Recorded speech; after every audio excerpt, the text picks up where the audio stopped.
Hello,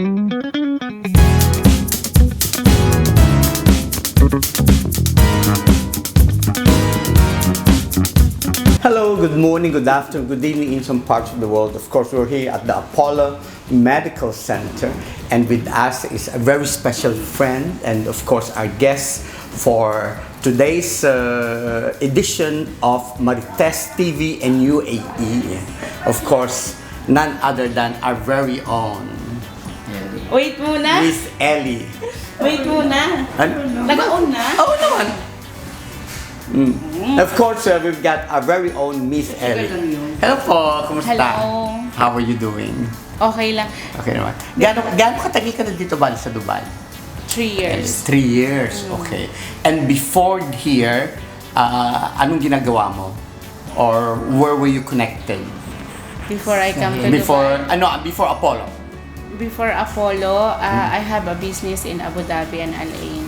Okay. Sa akin na lang You were having your own salon, no? I remember, I have own salon and general trading. Okay, yeah. So now, you left that and then you joined Apollo Medical Center. Yeah. Tanong, bakit ka maganda?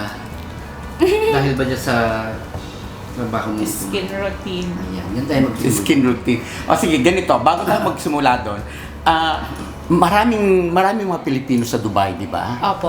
Sa karamihan ng mga Pilipino, meron ka na bang narinig na very successful or meron ka na bang hinangaang Pilipino na nakabase dito sa Dubai at bakit? Marami. Okay. Hindi na lang tayo mag-mention. Pero marami kasi mas sa kanila, mas ano talaga kasi di ba yung from the beginning, naging employee sila. Tapos, after that, ngayon mga ano na rin sila. Mga business successful. Okay. Yeah. So, meron ka mga kakilalang ganon? Yeah, mostly. Okay. Nasa ano sila, business Alright. industry. Yung sa mga nakilala mo, mga kwento nila, ano sa palagay mo or ano yung nabanggit nila sa yung naging challenge nila na mahirap dito sa Dubai? From the beginning naman talaga, mahirap. Pero kailangan natin sumakay sa hamon ng buhay.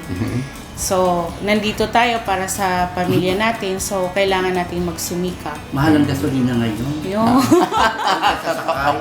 Tapos, andito ba ang family mo, Ellie, or you're on your own?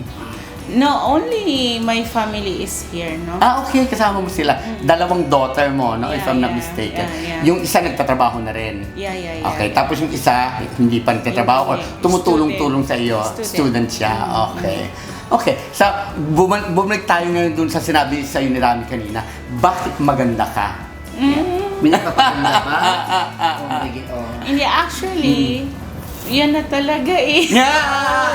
Ay, nabis ko sa'yo eh. At saka hindi nyo po na itatanong actually, Ellie is running an aesthetic clinic. Yan yung clinic na pampaganda. Yeah. Diba? Even Yes. from Philippines, my business Okay. is always in the aesthetic.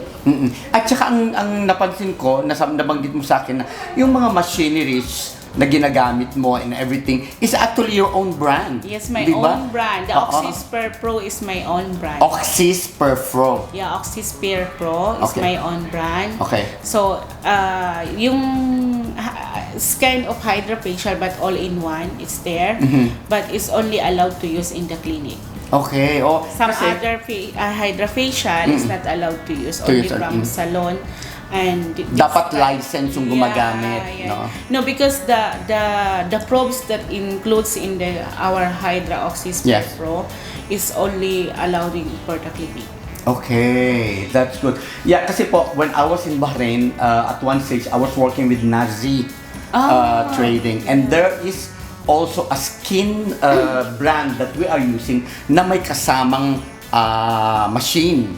And hindi rin basta-basta because I have to do a training to use the machine. Yan, ganon. Yeah. So, gaano katagal na itong brand of machine na ginagamit mo? Actually, yung brand of machine is last year only.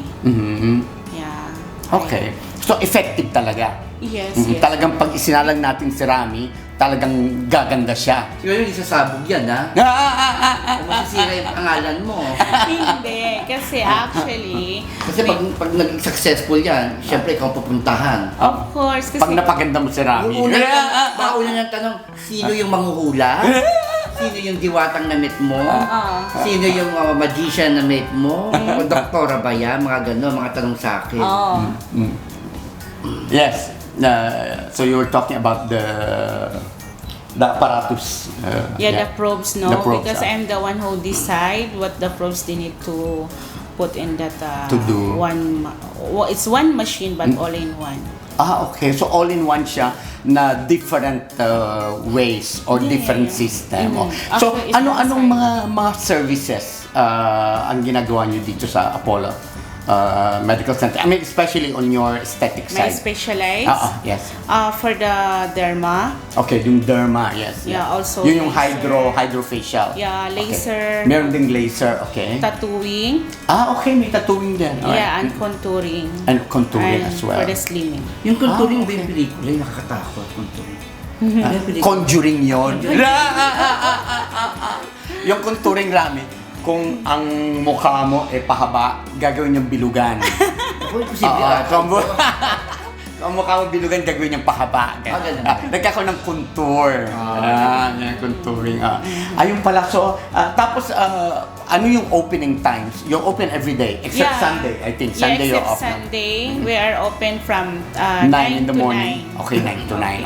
Tapos, mas mabuti po if you make an appointment, no? If you call, we'll write down the telephone number below, and of course, you can always get in touch with Miss Ellie. At saka, ang maganda, iba yung presyo mo sa mga Pinoy, no? Sa mga Pilipina. Yeah, we are giving almost 60%. Okay, yan. So alam po natin na here in Dubai, marami talagang mga aesthetic clinic na mga pampaganda. What's special with the Miss Ellie where she's working with Apollo Medical Center is, of course, nakakausap niyo siya kasi Pilipina. At saka, yung mga sikreto, yung mga talagang gusto yung magawa. Minsan kasi yung karamihan sa ibang clinic, ibang nationality. Yeah, Kaya andun hindi yung mo rapport. express. Oo, yes. Andun yung Tsaka merong wala yung iba na meron. Of Of course. course. At saka of course, special ang presyo. Yan, okay. So, ngayon po, we're gonna cut this. Dadalhin ko kayo sa clinic. So, we're gonna show that here. So, abangin ninyo. Once again, thank you very much po. And we're here sa Marites TV in UAE. Bye-bye. Thank you so much. You want-